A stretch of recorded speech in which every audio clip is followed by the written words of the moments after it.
Look, Risa Tisa talking about who was she married to, baby. I'm finna do this series. Who in the hell was I working for?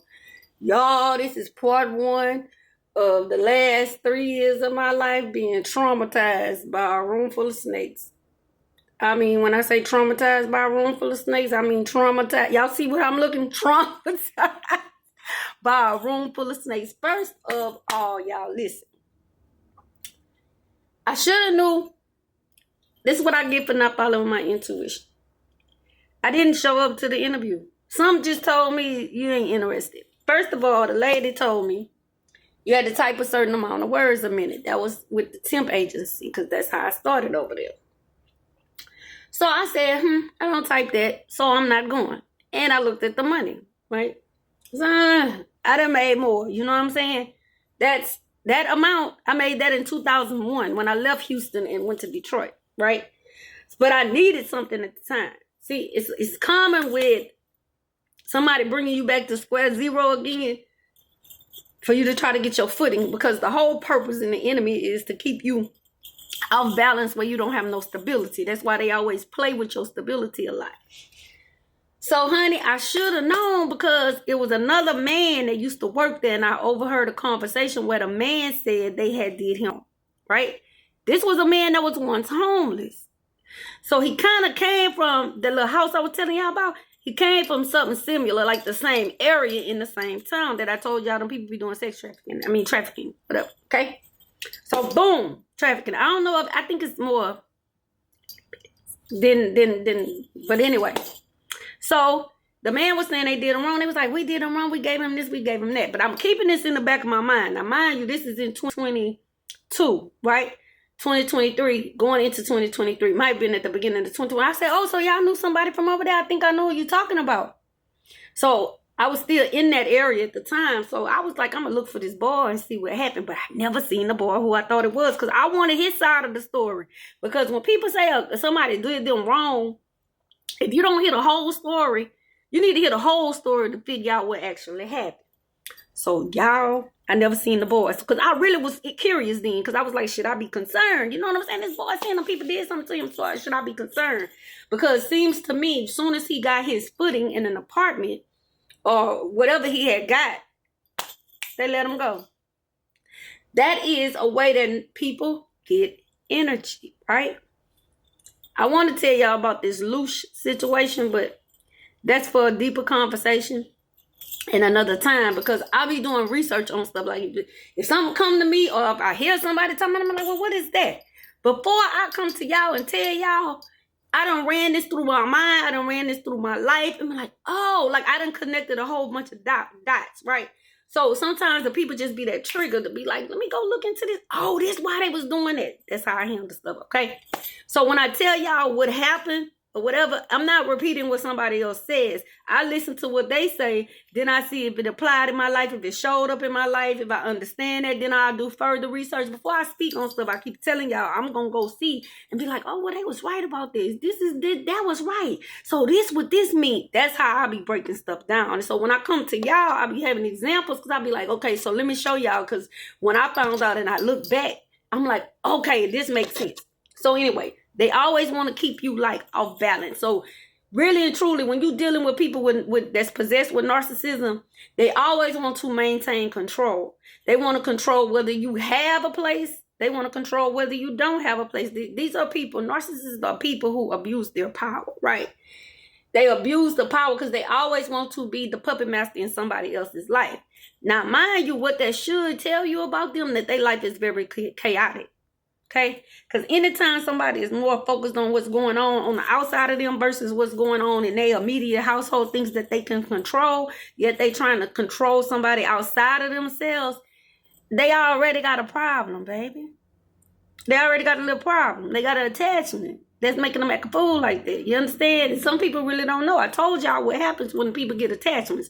They been and did so much stuff that's against what they should be doing, against their soul. They're giving pieces of that stuff away. So when you're giving a piece away and it's a void right there, something will come and attach to you and fill that void. And then you be thinking that you telling yourself, go over there and slap them. And it ain't them. It ain't you. It ain't your original thought. It's the attachment that got to you that's making you just act a different way.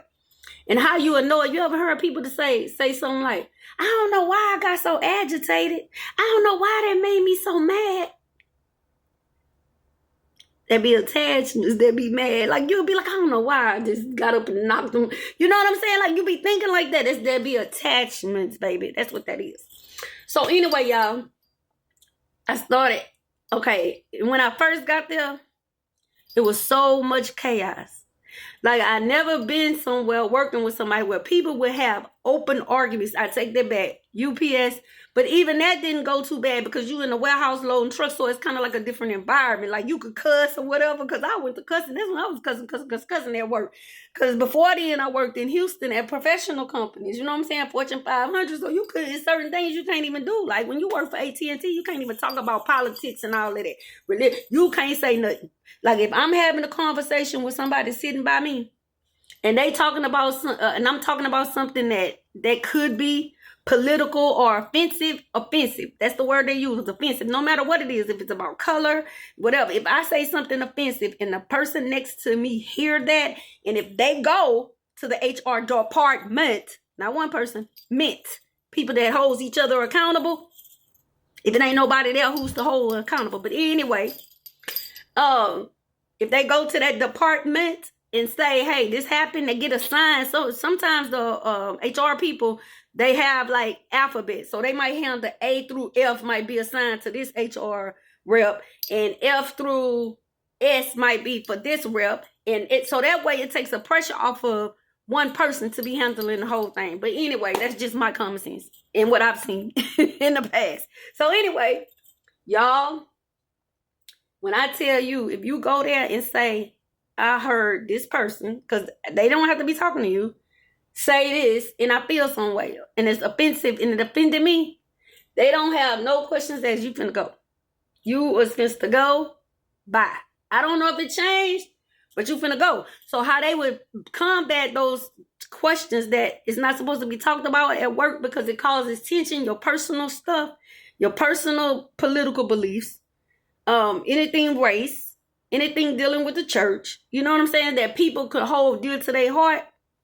Those were conversations in the 6 weeks of training class, along with other new people that started with you and an instructor that's teaching you the way. So if you try to say, well, I didn't know, that instructor went through everything with you. The handbooks, they went through the guides, they went through the insurance, they went through how you get paid. All of this is in the 6 weeks of training. And plus they get to the actual job, doing mock calls, giving you ways to handle when customers are frustrated and that type of thing. That's what a training department does, okay? Because if you let 6 different people train 6 different people, nobody's on one accord, right?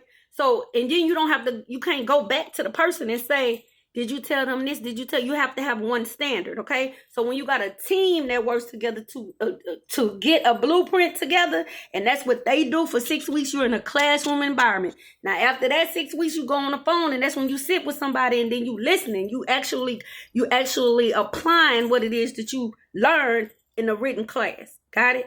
Now, mind you, that's too many people that got to be paid for people who steal it and paying for illegal things under the table. They're going to cut corners in certain places and then tell you it's common sense, okay?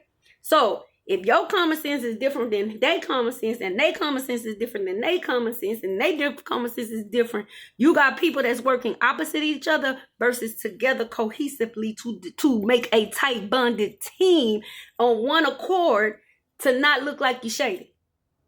But when one person say this, and then another person tell the same person something different, now they don't trust you no more because they don't know what's true. So now they finna call you and be like, somebody, y'all sold the company? Like, what's up? Y'all sold the company? Because that's what I was getting. Like, they sure have changed.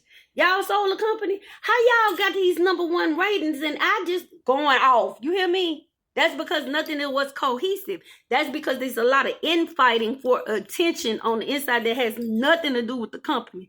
I was like, what the hell? From the first day, like, how y'all standing up calling each other B's and A? Like, and you can get promoted by doing it. Even though you were supposed to lose your job, you're a whole supervisor now. Calling people B's. Who did I work for, y'all? Part 2 coming soon.